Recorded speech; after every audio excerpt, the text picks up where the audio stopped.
Сәдун Нұрниязұлы атындағы мектеп интернатының 7-ші сынып оқушыларының ұстаздар күніне арнаған құттықтауы. Әлемнің екінші ұстазы Әбу-Насыр әл-Фараби.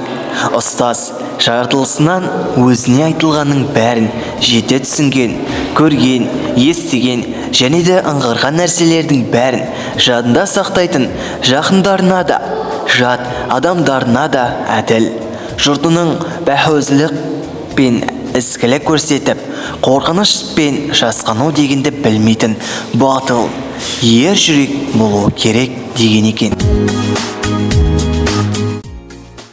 Іске деген сүйіспеншілігі бар мұғалім жақсы мұғалім болады. Егер мұғалім шәкірттің әкесіндей, шешесіндей сүйетін болса, ол барлық кітаптарды оқыған.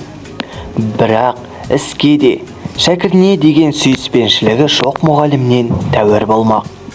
Егер мұғалім өз бойында іспен шәкіртіне деген сүйіспеншілікті біріктірген болса, ол кемел ұстаз. Орыстың жазушысы Лев Толстой. Мен үшін жақсы мұғалім бәрінен артық. Өйткені мұғалім мектептің жүрегі. Ыбырай Алтынсарин.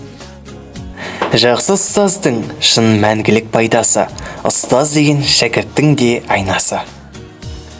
Адамның адамгершілігі жақсы ұстаздан болады. Абай Құнанбайұлы. Мен барша мұғалімдерді ұстаздар күнімен құттықтаймын. Ұстаздар күні құтты болсын.